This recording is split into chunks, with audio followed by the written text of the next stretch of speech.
Hi, everyone. This is Raquel. Hi, and this is Jennifer. Welcome to Madness Cafe. This is a feminist podcast where we talk about women's issues, politics, and health and wellness. And where those issues intersect. Hey, everybody. Welcome back to Madness Cafe.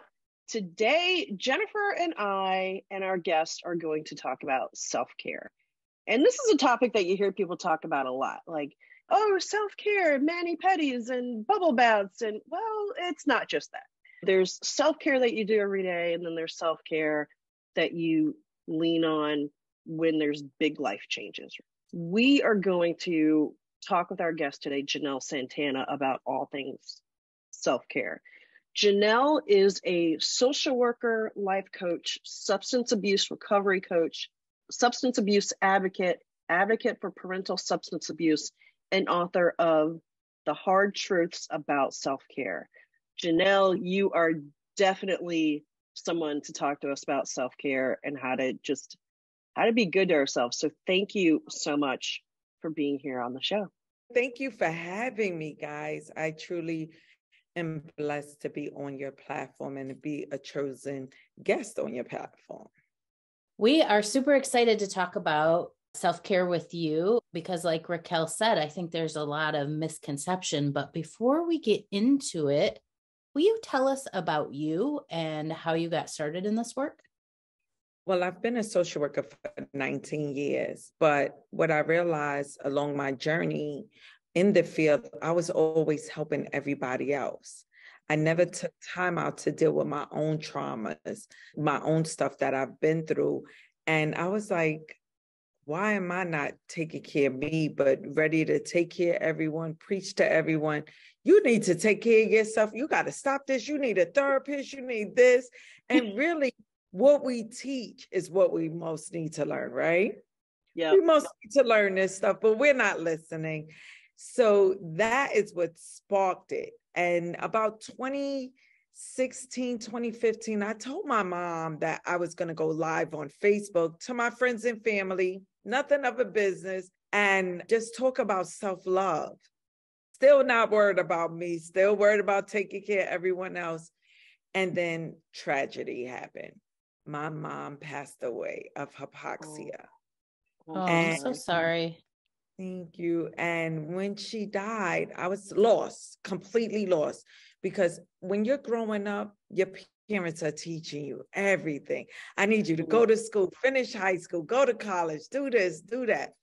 The one thing they never teach you is how to live without them in the physical.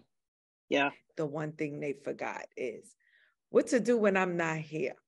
I went to my niece's play and I saw her play different roles, and it put me in a trance because, of course, yes, I was still mourning. Absolutely. Went to the play, to get over some stuff. And I just watched her and I was like, Janell, you got to do something. You told your mother you was going to do this. The play was over. I hugged my niece. I was like, you just inspired me. And we always battling because, them young kids think they could do everything. You can't do nothing. And with that, I said, I'll see y'all on tomorrow live on Facebook, my entire family. They were like, what? All right, Janell, here we go with the craziness, right? I said, yep, see y'all. Next day, my father was living with me. Now my mom passed. I'm writing, getting ready for this amazing live that I'm going to do. And one of my childhood friends, I'm older than her, and she was like, you need to keep doing this. The hood needs this. And I was like, okay, so that every Sunday I started doing it. Remember, still taking care of everybody else. Then I got me a therapist. And I said, I need a therapist that matches my energy. Why do you need a therapist that matches your energy? Because I'm loud, I'm animated, right? Yeah. So I was like, my therapist, she has to be a woman. She has to be animated and she has to be loud. And I found my therapist. And that's when I started working on me. Worked on all those childhood traumas that I've been through. My father was an addict all my life, a substance abuse addict. My father's living upstairs. Fast forward 2021, my father dies of a drug overdose in my house. Oh, no. I'm so sorry. It's okay. Of a fentanyl overdose. And going through that stage, I'm like, let me get away from planning his funeral and stuff. I go on my emails. If you live or work in Poughkeepsie, we'll pay for you to be a substance abuse recovery coach. I was like, what? What is happening? And sure enough, I applied, finished my father's funeral arrangements, didn't pay it no mind. My father died May 11th. My mother died October 11th. Get this email. You're granted. You start September 11th for substance abuse recovery coach. I was like, heck no. What is going on? I became a substance abuse recovery coach. I was like, I can help more people. There's a different way. My dad died of a fentanyl overdose because one, mad at him that he relapsed. Two, wasn't speaking to him, had that guilt going on. And that's part of the process of mourning. You like, Dad, I did this to a person. I didn't pray with the person. I did all these things. And what do you think I did? Narcan training. I work with substance abuse recovery programs, treatments, centers. I refer my clients. I call them up. Hey, can you Narcan train me? I need to be Narcan trained. And they like, okay, come on in. Well, you'll be a Narcan trainer. And Narcan, for those that don't know, is the opioid reversal. It reverses a drug overdose. What do you think I did? Became that Narcan trainer, substance abuse recovery coach, started creating classes. Come on in, come get Narcan trained, pop-up shops, shop with vendors, get Narcan training. Hosted those classes. The Greenberg School District called me and was like, I want all my staff trained in Narcan. I trained an entire school district on the importance of Narcan. Can you believe it? Wow. This book, since my mom died, the book now, sitting in the computer, collecting dust. The computer was reading it, but the world wasn't reading it. I kept telling everybody, I got a book. Everybody like, well, when you going to put it out? I said, okay, October 11th, my mother's death date. I'm hitting the launch button. And there goes the whole story, nothing but the truth. I'm a believer of a lot of things. So I believe in God, the ancestors, the universe. I believe in people that could come into your life and just be like, you need to do this. You have it in you, do it. You know you want to do it. And I did it. Creating imposter syndrome, but I did it. And I wrote the hard truths about self-care. Janell, I know you organized the book into these hard truths, but why did you decide that structure and why do you call them hard truths? Because I was raised, and I know many people that's going to be listening to this. This is, we were all raised to believe that self-care is getting your hair and nails done. Yes. Taking a bath. Hey, I did self-care. I mean, shouldn't we always take a bath? Shouldn't we always wash up? Shouldn't we always put deodorant on or whatever our fragrances? Shouldn't we do that? And as I was Googling, what is self-care? And I found these 8 domains of self-care. And I started playing with them and adding my own twist to it and realized that's self-maintenance. When I go get my nails done, I want them to be pretty, but I also want the person looking at my nails to say, what? Your nails are pretty. That's a pretty color. And people may say, no, I do it for me. No, we do stuff to get that attention. I'm very honest with myself. So we do stuff. So go get my hair done. That's self-maintenance. Buy a new shirt. That's self-maintenance. You want to wear this pretty shirt because you like it, of course, but you also want someone else to like it, right? I wear glasses, different glasses every day. Why do I do that? It makes me look good, cute. It makes me feel good, but I also want that validation from others. Like those glasses, that shirt, you always wearing pearls. You want to hear that. And if we're honest with ourselves, that's part of honesty. So you ask, why the hard truths? Because self-care is really saying no and feeling good about it. No without an explanation. Self-care is setting boundaries with consequences so we can stop wondering why people cross us all the time. People cross the boundaries because they can, and they will. And the reason why they cross them for us is because we didn't set a consequence. So it's all our fault why people cross our boundaries. And all you have to do is say, if you do this, I am going to do this. And when a person gets ready to cross that boundary, what do you think they're going to think? They're going to think about the consequence if they do that.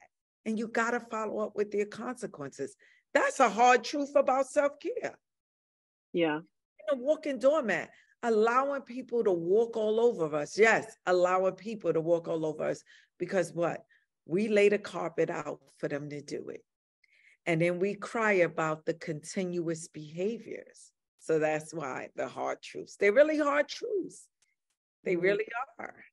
So they're about, in a way, responsibility to yourself, or perhaps self-love. Absolutely. And I think that's hard too, because it's loving ourselves can be hard. And loving ourselves to the point where it may disappoint somebody else can be really hard as well. Okay, once you practice saying no, think of us. I know my kids, I'm going to speak for me. My kids are grown. I have no business in nobody jungle gym with kids walking and stepping on my daggone feet, pizza falling, all this stuff.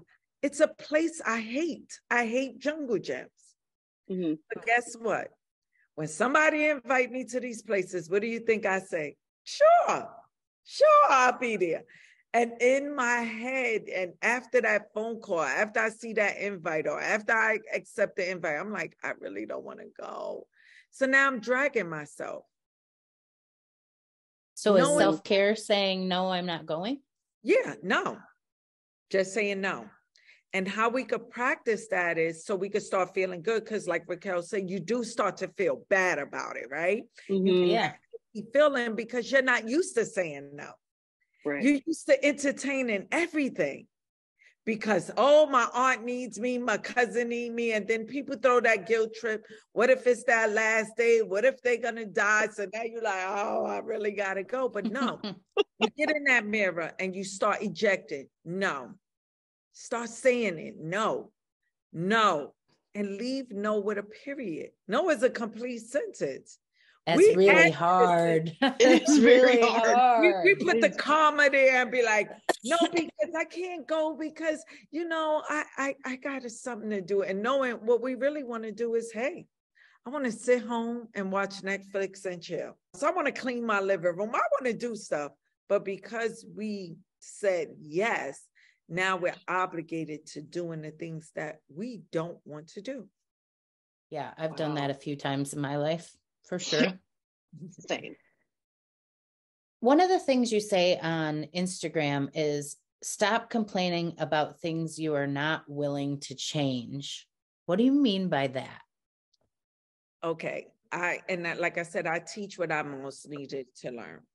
I could complain all day. This is stupid. Don't do this. If you like it, I love it. All these sayings, right? And then it's not something I'm not willing to change, the behavior. No, if you like it, I'm not going to love it. That's a behavior change. You can like anything you want. You can like cherry ice cream all day. I'm not going to conform to it. How I change my behaviors is stop hanging with people, places, and things. And people think, oh, that's only for drug addicts. That's also for people who don't do drugs. People, places, and things will change your life for the good and for the bad. People say there's no such thing as bad. Yes, we make bad choices, right?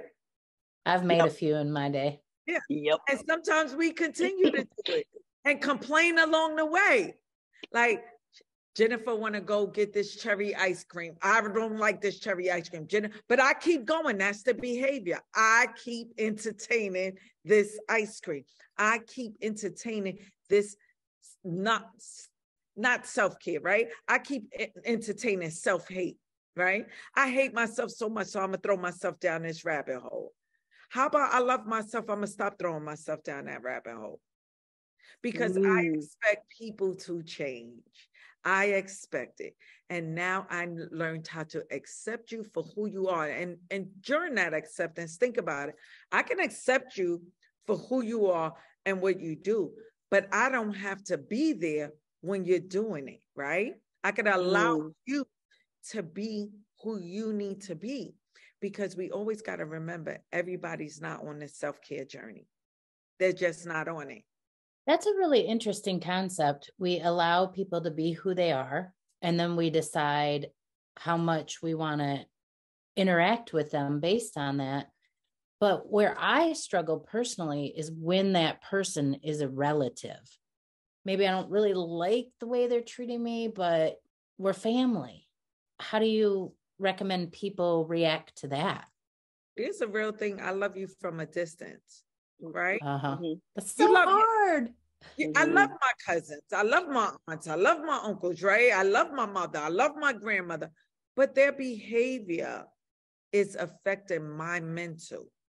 And that you can't do. And ways that you can't do that is, okay, commit to what you're going to entertain, Jennifer. Let's say you're going to, okay, I'm choosing to be around this person for Christmas. I'm choosing to be around this person for Hanukkah, Kwanzaa, whatever, right? Then you'll be around that person. I'm not going to be around that person for the 55th birthday party. If it's your grandmother's, you can sit on the other side. You can say hello and keep it moving. That way their energy doesn't get on you, right? You could share a space with people that you don't like. You could share a space with people that you could care less about. When I say share spaces, because if I'm hosting an event, right, and I invite that family member that you don't like, Jennifer, but you're coming to my event, why are you going to punish yourself and not come to my event because that individual is there? You don't have to mingle with that individual. You can love people from afar. You on one side of the room, they on the other. You spoke, you hugged, you kissed, because yes, it's your family, right? It's your family. You just don't like their behaviors, really. If you think about it, it's something they're doing that you don't like. It may not be the whole person, the thing they're doing, right? You like Aunt Betty for giving birth to this person, right? Like that, yep. Aunt Betty added a cousin. But that cousin, that aunt, oh, you're like, oh, you need to see a therapist. You just need somebody, right? They don't want to listen because they think they're fine, right? Oh, I don't believe in therapists. I'm like, therapists are not beliefs. Not a belief. But I don't believe in the work they do. Okay, I don't believe it works. Well, then you got to leave that cousin over there or that aunt or that family member and be okay with it. Be okay with it. Commit to certain things that you're going to entertain this individual in your space, and also put a time limit. I'm going to deal with Sally from 9 to 11. At 11 o'clock, that's my boundary. I'm done. I'm walking out the door. You could do that too. That's really good advice, actually. Yeah. Figure out what you're going to do, time limit it, and then take care of yourself. That's self-care. There you go. Yeah. And guess what? Self-care is free. When you go get your hair and nails done, it costs money. You got to put it in your budget. Think of self-care as being a free thing. Something you do yourself for free. Lighting a candle and sitting on your couch. Yeah, you pay the mortgage and all that good stuff, but it's yours. You have the 11 truths in your book. Is there one that's particularly difficult for you? It's a good question. Thank you. The boundaries and the consequences. Okay. We all work in progress, right? I don't know if you guys know, but I'm imperfectly perfect. Did you know that? I have some flaws and stuff. Yeah. The boundaries and the consequences that I go back and forth with. Because like you say, you love this person. You can set the boundary, but they just don't listen. Yep. Yeah. And then when you set the consequences, sometimes you go back on that consequence. But you got to remember, stick with it. And I do it. I really do it. I don't go to no jungle gyms. I don't go to gender reveals. I don't go to a lot of stuff. But the consequence for myself is I got to really stick to boundaries and consequences. Like, make them one. Even though they're two words, connect them some type of way. And I know it'll have the red line when you're typing it, but it should be one word: boundary, consequence. Yeah. Raquel, I think it's awesome you asked about what was the most difficult, because I actually wrote down my most difficult one. Do you know which one was the most difficult for you? Oh God. I think the hardest one for me is the people pleasing one, because people pleasing shows up for me in so many ways, right? Like, for instance, with my new job, not only do I want to do a really great job for me, just my own pride in my own work, but I want everybody else to be happy too.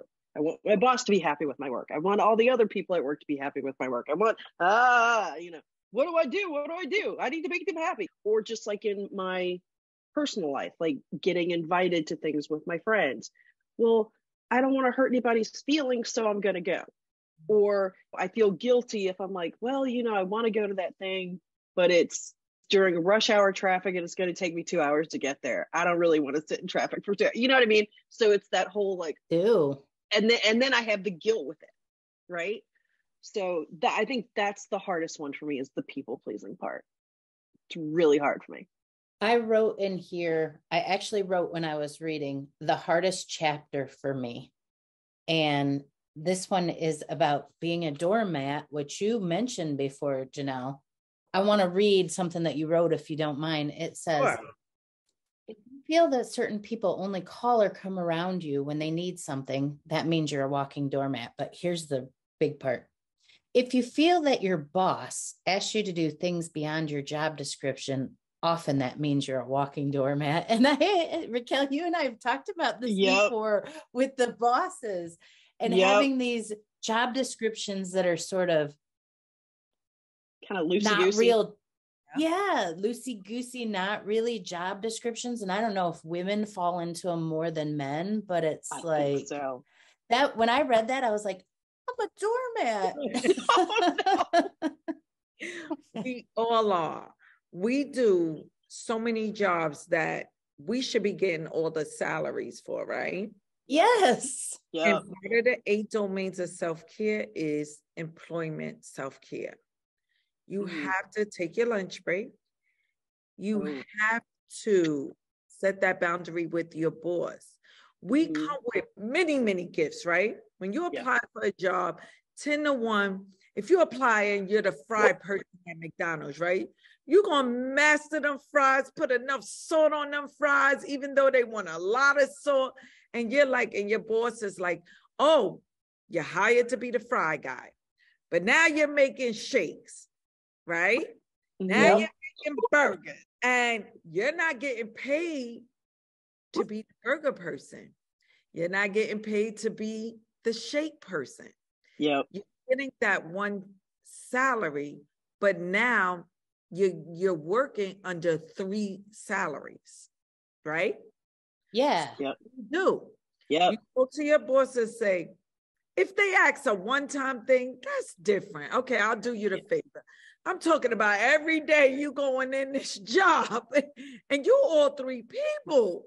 And you're like, I applied for French fries. I know I put French fries.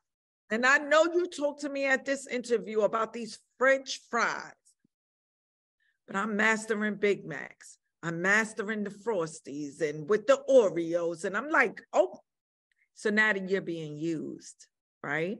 Oh, yeah. You didn't have. See, that's what hit me like a ton of bricks. Yeah. You didn't have the conversation with your boss. Hey, boss, after shift or when we get a chance, can we go in your office and talk? And you could say it in the nicest way. I enjoy working here. Buzzword, right? Everybody loves buzzword. Yeah. I'm learning so much throughout, this work, right? Everything I'm doing. I'm multitasking. You're teaching me how to multitask. But when I applied for this job, I really wanted to do French fries. I don't mind helping, but I know you guys are looking for the burger person and you're looking for the shake person, which creates lines. When you work at a job, there's salary lines. There's a line for this, a salary line for this, a salary line for that, right? You're like, I notice I'm doing it more. Can we negotiate the salary that I'm making until you hire those individuals? Now, that individual, now here go where your boundary is going to come in the same conversation. That individual will say, well, we know we hired you, but, there's other things you could do. So you're going to do them. And, this is what you get paid for. You're going to say, thank you for your time. I'm glad that you educated me on what's expected of me at this job. What's expected of you to do 3 jobs, but to get paid for 1. What do you think you need to go home and do, Jennifer? You better go home and get on Indeed.com and find you another job. That's going to value the person you are, because going to clock in, I clock in at a 9 to 5. You're clocking in to someone else's dream. That's not your dream. That's someone else's business. And they have learned how to use people to their best ability and keep all that salary. Yeah. Well, guess what? It can't be you. You have to make the conscious decision to no longer be a doormat. Now, disclaimer, am I telling you to go quit your job and be broken, homeless? Not yet. No, don't be broken homeless. Let's put that disclaimer out. Jennifer, I don't want you to quit your job. But what I already did, so it's all good. That did hit me like a ton of bricks when I read that, though, because Raquel and I both talked about the fact that, and we think it happens to women more often than men. And I shouldn't say happens to, we probably accept this, but we get into these jobs that don't really have a title. Like they make up a title. And then suddenly it's anything and everything that someone else isn't doing. And it's hard to even figure out what the salary should be. But now I'm starting to see that this is another construct that is done on purpose. And it is part of capitalism. Absolutely. And it's their dream. It's their dream.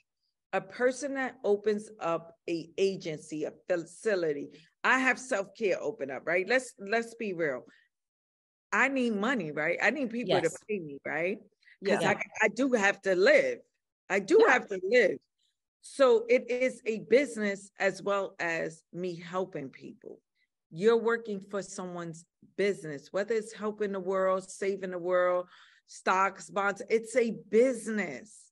Yes. And you have to remember, you're going to someone's dream. That is not your dream.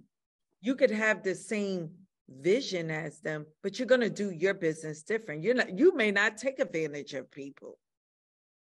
Where you put on that job description, that's what they're going to do. That's the job, and that's what they get paid for. They put on the job description, their vision for their businesses. You're going to do this and so much more. And if you don't like it, quit. Because a job, you got to always remember, they don't need you. You need them. We got to change our wording. Oh, this job will fall apart if I leave. No, it won't. No. They'll just hire the next one. They'll hire the next person. Do you know when you die, they have your job description up? Because posted the next day. Yes, because the business needs to run. Yeah. Right. I like to tell the hard truths about more of us pointing the finger inward.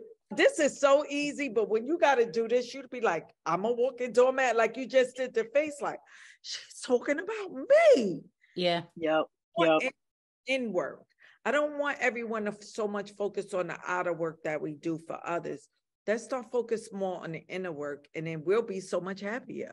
Yes. And that's the hard part. The hard part is because we all get caught up in, I got this to do. I got that to do. I got bills to pay. I got a job to do. I got to go get some groceries. I got to go cook some food. I got to clean out. We get caught up in all of that we don't take the time to just get still and look at ourselves and look at our own shit and see, where am I being a doormat? Am I people pleasing? Why am I doing these things? Who cares if somebody gets mad at me? They'll live. My thing is, I don't like it when people are mad at me. Well, you know what? They're not going to die. They'll get over it. Yeah, but it's not about them, Raquel. It's about you. What happens to you when you think someone's mad at you? I hate it when people are mad at me. But why? Dig deeper. Why? Why? Because it means that I did something wrong and I didn't make them happy. And so I wasn't the good girl. Wow. It's that good girl thing. Sometimes I can be like, whatever, fine. They'll be mad at me. They'll get over it, whatever. But that is a hard thing for me to do. Yeah, it's a struggle. It's a struggle. I mean, it's not to say that with something huge that I'm going to do something that's harmful that I don't want to do. But the truth of it is, it kind of breaks my own heart when people are mad at me. Raquel, what if you were the bad girl? What is the consequences of being the bad girl? Exactly. What are those consequences? Is there any? Well, people might get mad. Raquel, how many people were you born with in this world? You have a twin? No, ma'am. You came out by yourself? Did you? Huh? Did you come out by yourself? I did. It was you sure? Me. You sure? Yeah. That means, Raquel, those people who get mad at you, it's not your circle. They're not for you. If they can't take you saying no, they're not for you. But guess what? There's so many other tables out there, because you know that saying, you could build your own table. Why you have to build your own table when it's a whole crowd of us who will love you for saying no? We love you for telling us no. Okay, that's a very good point. So work on that. Work on, why do I need to belong in this space with this individual that I can't even tell no to? That's a good point. That's a very good point. And you can start writing it down. Why can I tell Tina no? And then write down all the reasons why you can't tell Tina no. And then write down reasons why I can tell Tina no. And then why is that friendship or loveship so important that I have to grip it like this? But Tina's not gripping it like that, because 10 to 1, the person that you're talking about knows you. They know your likes and don't likes, but they keep inviting you to their stuff that they know you don't like to do or go. Yeah. There are people, places, and things for all of us, right? Yeah. Let's let go of certain people, places, and things that's not for us. There's things for us. That's very, very good advice. Not for us. And you got this. And we got you. Thank you, Janell. Thank you. I appreciate that. And, and I think you said it in your book at one point that what other people think of you is none of your business. I need to take that more to heart. And, and it's funny because I noticed that when I'm truly in my self-care, like when I'm in a good space, I can do these things. I can have the boundaries. I can say no. I can do the things. I can take the time for me. But if I'm in a space, mentally, emotionally, whatever, where I'm just like out of sorts or I'm overwhelmed, all of that gets really, really difficult for me. It gets really, really hard. And that's where I'm like, but someone's going to be mad at me. That's when that, oh my God, someone's going to be mad is like looms large and feels like a much bigger consequence for me than it should. It's a signal for me that I'm not doing what I need to do for me. Yeah, but you're gonna start taking care of yourself. You got to remember, we're breaking. I'm 46. I share my age all the time. I started this maybe 42, about 42 years old. So I'm breaking generational behaviors, right? Yeah. They call it curses, right? Yeah. 42 years worth. I'm not done in 4 years. I got a lot more work to do. The ages got to match, right? 42, right? Yeah, I got to be 82 to really do this work, right? There's so many things that I'm used to doing. Yeah. And I'm trying to stop. And some of them are repeated things, but some of them are not. Right.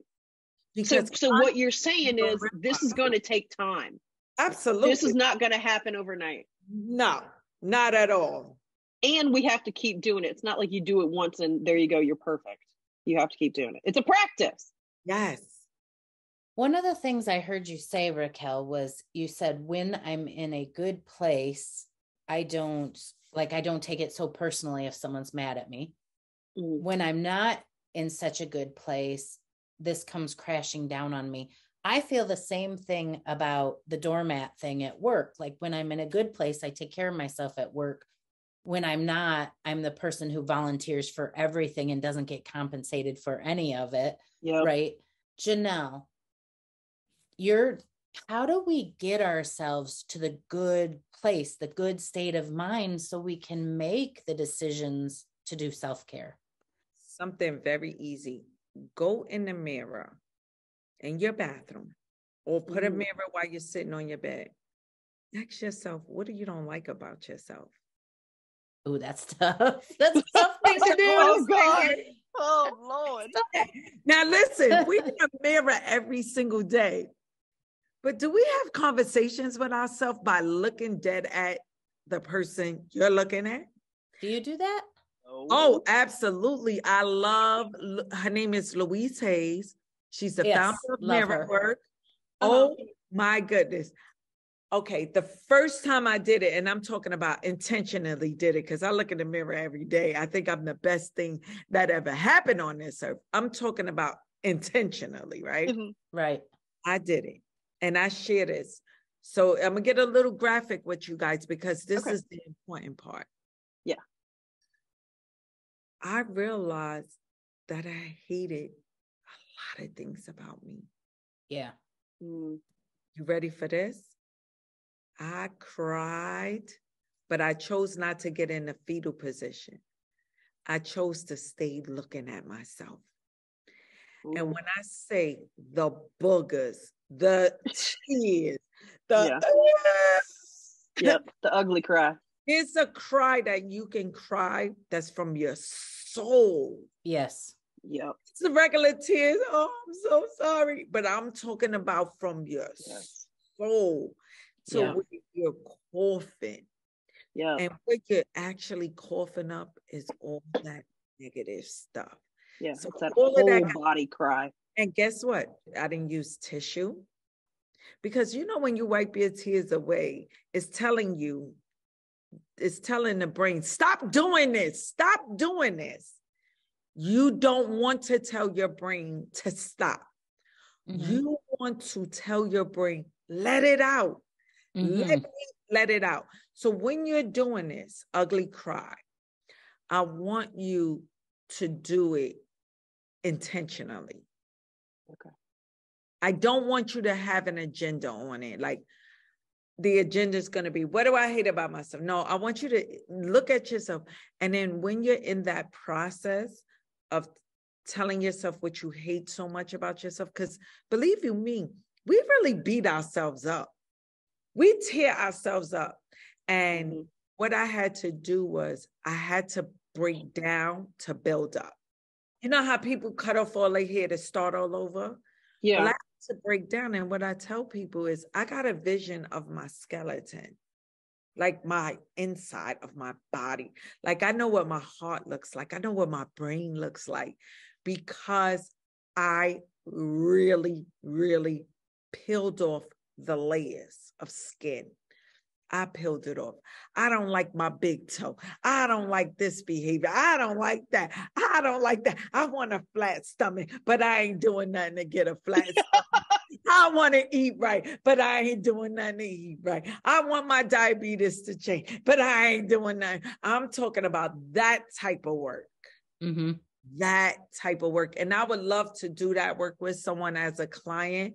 We're going to be on the phone for hours because that cry was real. I cried so much. If I would have checked to see if I was dehydrated, I would have been dehydrated. Now, after you let it all out and after you feel refreshed, because you're going to get that moment of feeling refreshed, you have to go drink water. So it's a process to this.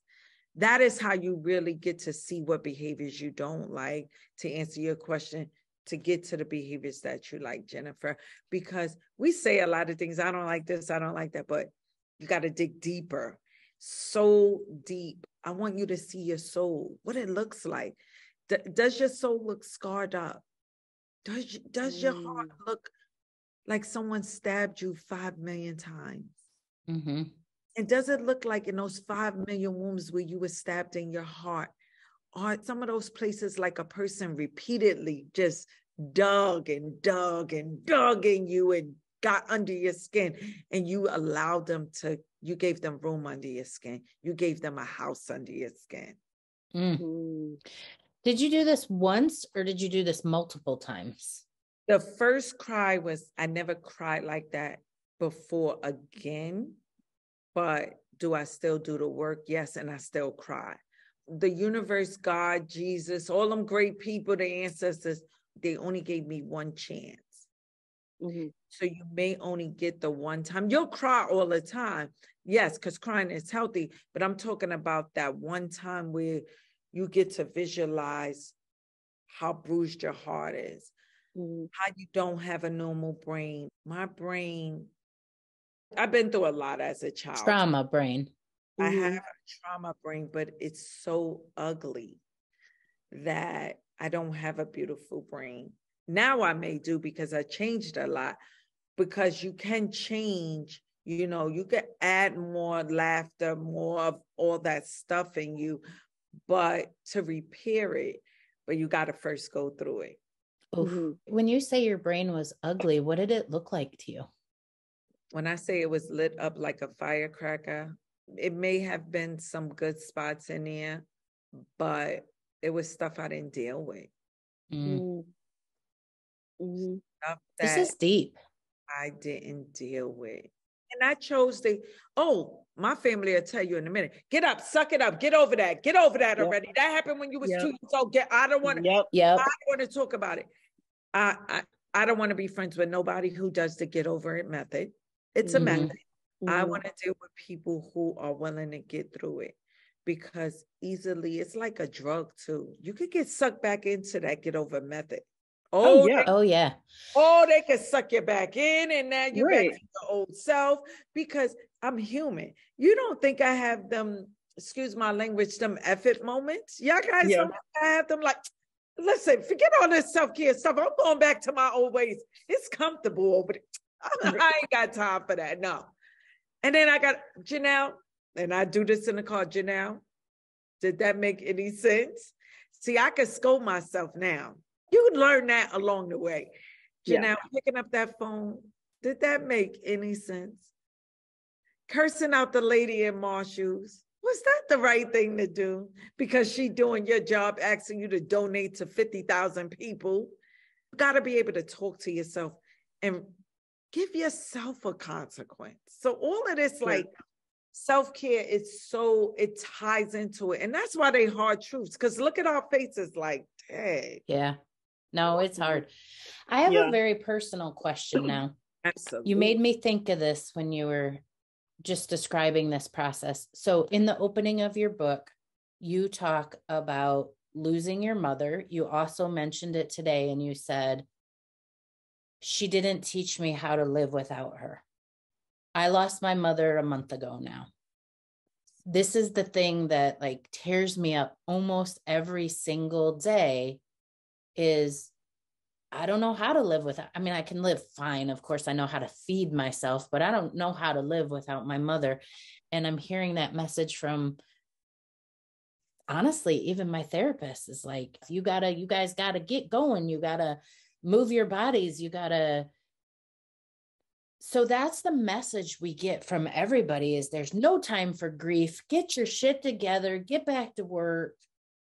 How do we combat that I know this is a big question and maybe way too much, but. Okay, as a therapist, okay, we want to get you somewhere, right? So the job is to get you through that. As a self-care coach, my job is to say, sit in that feeling, sit in that. I'm not saying sit in it forever where I have you home depressed, but I want you to sit in that feeling, right? Mom, you taught me how to cook. You taught me how to clean.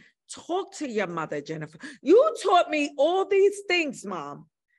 You never taught me what to do the day you leave this earth. Your mom may have said, one day I'm not going to be here. But did she ever sit down and say, I'm not going to be here. I want you to get up. I want you to live. I want you to do this. They never showed us. No. Because no one knows, right? I never showed my son. I try to tell him, you know, mommy's not going to be here and I want you to live and I want you to be, but he's going to be in that same space. Your daughter's going to be in that same space too, right? The loss of their mother. And is everybody in that space when this happens? Yes. And if so, why can't we talk about it as a society so we're not in that space? You know why? Because the hustle and bustle and everybody want to do the get over it method. Right? Yes. This is what comes up for me in this conversation, and it was starting to brew before we started talking about this, is I think there's a certain bravery that's required to sit in the grief, to do what you talked about, Janell, of looking in the mirror and getting deep down and actually seeing your heart and brain as they truly are. There's a bravery that's required for all of these. Absolutely. And we aren't doing it. And I think that we're afraid that we don't have the bravery to do it. And maybe some people don't. I mean, I'm not saying necessarily that everybody has it, because I don't know. And so I think that's why people like, just get over it, because we're afraid that we don't have what it takes to sit in the grief and survive sitting in it.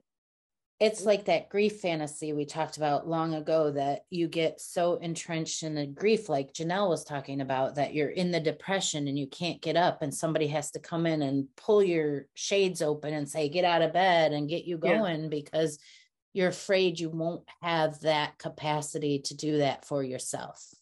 Right. Fear. We're afraid that we won't be able to survive it, that we don't have what other bravery or strength or whatever word is the right word for it. And Janell's saying we we're going to survive it. Right. We do. But we as a society think that we won't survive it. We don't talk about it as a society. We say, get over it. Open the curtains. Listen, there are stages in grief, right? And at one point of your grief, you going through all of them at one time. You're questioning your faith. You're accepting this. You're handling funeral. You're doing this. You're doing that. You're doing this. And my parents had life insurance policy. My cousin is a mortician. My cousin's husband owns the funeral home. So it's still a process. Yeah. And you have to say to yourself, Jennifer, what am I feeling today? What am I feeling? I'm feeling like shit today. I'll tell you that. Oh, there you go. What about when you're feeling like shit and then guess what? A memory of your mother come up and you be like, my mother was off the hook. My mother cooked like this. And then you smile. That's part of the process.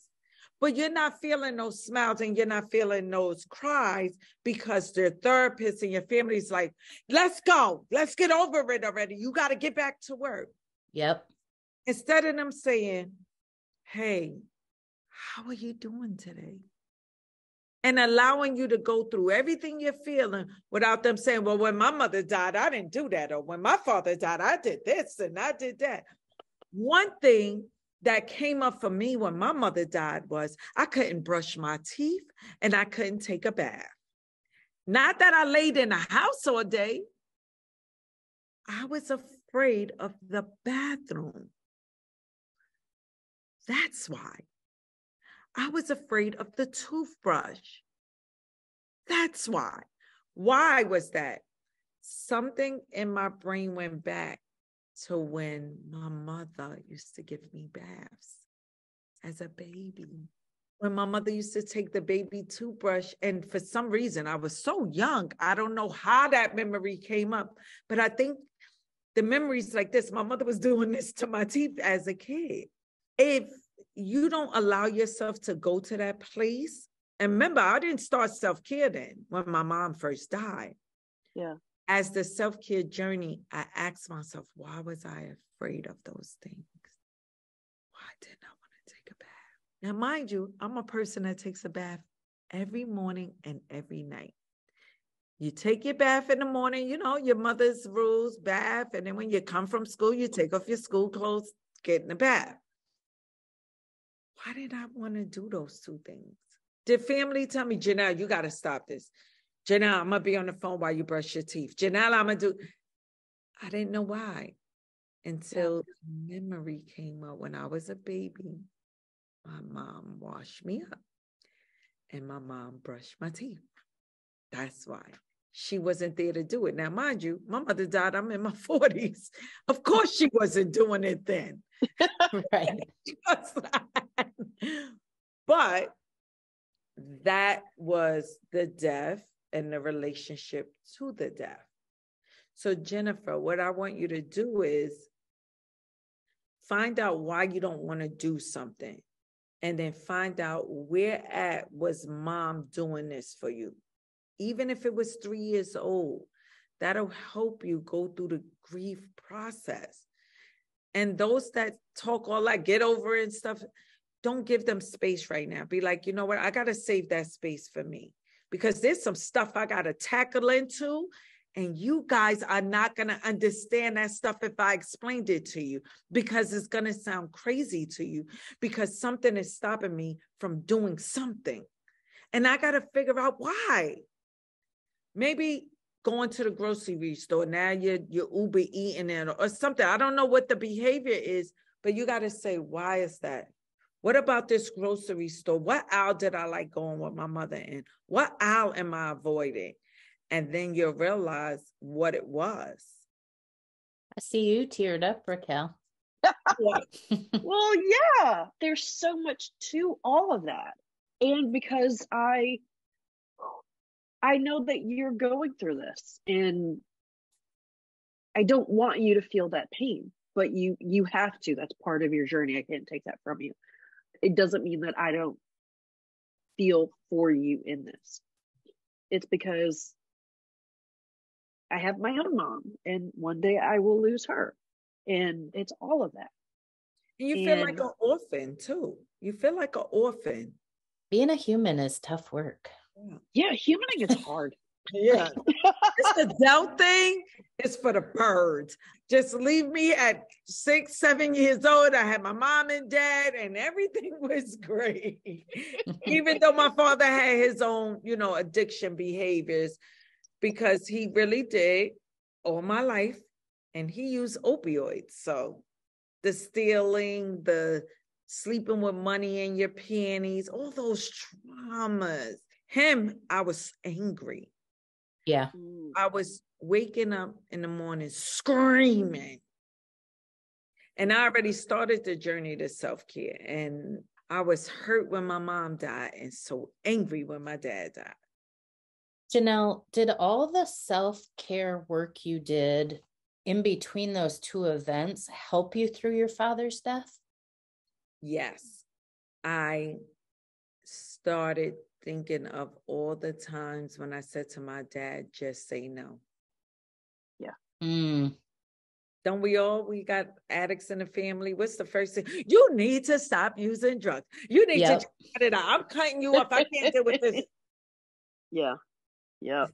Through my studies, I realized it's not that easy. But no, it's not. Nancy Reagan instilled in my head, just say no. My sister died of opioids before we knew what they were, but now we know that that's what happened. And my thing that I always struggled, and I think I've come to terms with this, but I always struggled with, why did she love the drugs more than she loved us, more than she loved her children, her sister, her parents? And I think that that's partly because of that just say no from Nancy Reagan and everyone else, because we thought that people should be strong enough to do that. We didn't understand addiction in those days. That's a tough one. It's a battle for me personally to have loved someone who was an addict. Yeah. And I'm sorry about your sister. And thank you.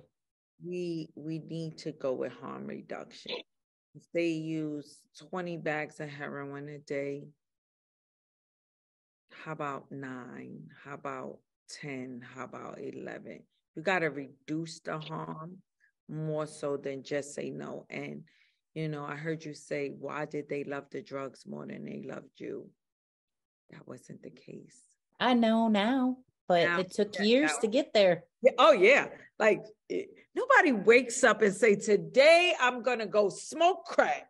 You think that happens? No, I think they wake up every single day and they think, I love my family so much. I'm not going to do anything today. I'm going to stay sober. I'm going to do my thing. Mm-hmm. I think they try every single day. Yes. And every single day they fall on their face. It's a battle. And then remember, this just came out, this due diagnosis. Where mental health and substance abuse is a due diagnosis. You can be diagnosed with it. People use drugs because they don't want to feel. They don't want to do this because it's hard. Yeah, I agree. Self-care. It is hard. And some of us can do it and some of us can't. That's why we got to work on reducing the harm. That's beautiful. So it feels like you're saying self-care can help us reduce the harm, but we have to do something to get us to the point where we feel safe enough or strong enough to start the self-care, right? Yeah, you hit it on the nose. Was that hard to say? Yeah, a little bit, because it sounds like it's like a not vicious cycle, but it's like it's a cycle. Where do you jump on? Yeah. And I think maybe that's part of why this is so hard for some of us. Mm-hmm. It requires that we just slow down everything else long enough so we can hop on the circle. Yeah. That's the part that people, whether they would phrase it this way or not, that's what they're afraid of. It's the whole, let me slow down long enough so I can do what I need to do for myself. Yeah. And that's hard. Hard as heck. But it could be done. It's hard. Yeah. Because you're going to lose people, places, and things on your journey. But the people, places, and things that you're going to lose, as you say in the book, are people and places and things that are not for you, that aren't for your higher good. But that's your comfortable space. So you got to get you got to get uncomfortable to get comfortable. And that's one of the chapters. Well, we've kept you for an hour. Is there anything that we didn't ask you about that you really want the audience to know? The one thing that I want everybody to know, including me, is we have to do better. We have to do better for ourselves. I'm not talking about for your children and your family. That comes second. We have to do better. Self-care. Start your journey today. Start your journey after watching it. Start your journey right now. Just start. Don't worry about finishing, because that's why I call it journey to self-care. We're on this train. We're going to make stops. We're going to fall. We're going to get back up. We're going to get off the train. We're going to get back on the train. We're going to start the train up again. Start. You could do this. I promise you. Thank you, Janell. Thank you. Thank you for having me on your platform. I hope that with us sharing, we can help someone. I know we are. Woo! Raquel, I called you out for crying because I was crying a little.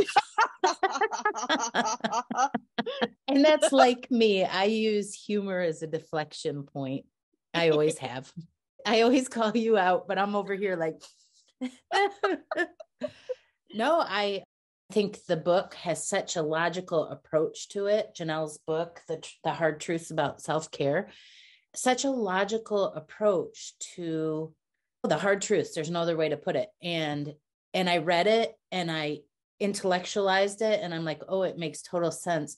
But it wasn't until we were talking it through and we applied our own situations that it truly sunk in. And I was actually surprised. I didn't know that I was going to bring up her mother's death and my mother's death. And I actually was thinking of you and all of the people I know who haven't faced this yet. And I wish somehow that I knew before I went into it how fucking hard it was going to be. Maybe we don't want to know how fucking hard it's going to be because maybe we can't get there then. I don't know.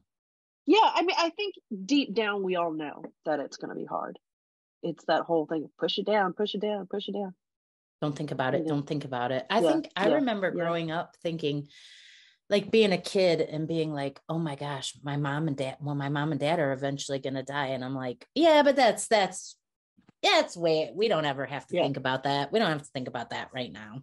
Yeah. I went through a couple of phases in childhood where I was petrified of losing my mom.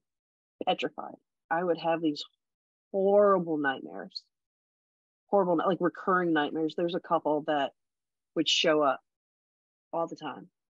And it would just freak me out. I would wake up just crying. In my dream, I was trying to cry and trying to scream, but nothing would come out, and like my throat would hurt. And I'd wake up and my throat was just like hurting, and I would be so freaked out. I think it's one of those things of, if it's too close to the front, I can't get past it.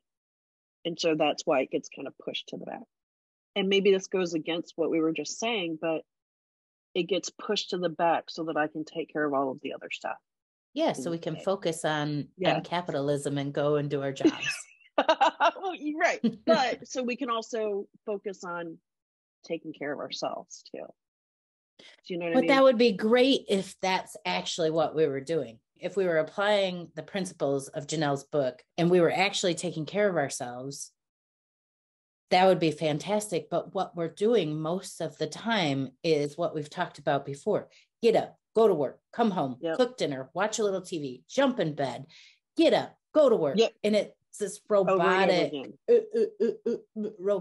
thing. What really spoke to me today was when Janell described her moment of truth, when she was talking to herself in the mirror. Okay, first of all, mad kudos for being able to tell yourself everything that you truly hate about yourself. Because I think we can all point to the easy ones, like, I don't like my belly. I hate my belly. I can't even say I hate my belly anymore because I've done enough work that I don't hate it anymore. Yeah. But I think we all know like the simple ones, but like really digging into that, like, what are these things I truly, truly hate about myself? I loved her vision of, this is where I came to tears when she said she saw her heart and she saw that it had been stabbed by people.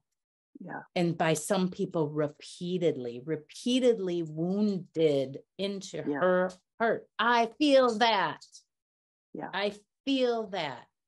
And we hate that about ourselves because we were weak enough that someone wounded vulnerable. Us. We were vulnerable enough that someone wounded us. And then when she talked about her brain, she saw her brain and it was on fire because of her trauma. Who among us doesn't have a brain that hasn't been traumatized? To visually see your skeleton and to see all that. And then, okay, she saw that, she accepted it. I accept myself. I accept that this happened. And then to move on, she's now written a powerful book. She's helping people. She, first of all, helped herself. Yeah. Mad kudos. That's all I have to say on that is mad kudos. And what a vision to share. That's powerful. And again, for some reason, I keep coming back to this, but there's a bravery to that. There's There a is. bravery to being vulnerable, and there's a bravery to putting out this book and saying, these are the hard truths, and just being like, boom, boom, boom, here it is. I'm not beating around the bush about it. Here it is. These are these hard truths. Boom. There's a bravery to that. There's a bravery to reading this book. There's a bravery to doing this work. We all have that in us, whether we believe it or not. I liked the hard truth that she said about when you do the job that you're not being compensated for, you're a doormat. If that had been sugar-coated, I wouldn't have heard it. When she said you are doing work that's not in your job description and you're not getting compensated, you are a doormat. Yep. I was like, I'm a doormat. Or I have been a doormat in the past. Exactly. But the bravery that it took to be open to hearing what Janell had to say, and then to see it in yourself and admit it. This is not work that's for the faint of heart. No. You know, like we said, humaning is hard, adulting is hard, but when you do the work, you get the reward on the other side, which is being a better version of yourself. Thank you, Janell. Y'all read her book. If you need serious help to walk through this, consider her Contact coaching her. service. Just the little coaching she did with us today. Yeah. Helpful. Very. Bye, Raquel. Bye, Jennifer. Thanks everyone for listening today. We will be back with more Madness Cafe next week. You can find us on Instagram at Madness Cafe Podcast or email us at madnesscafepodcast@gmail.com. Bye.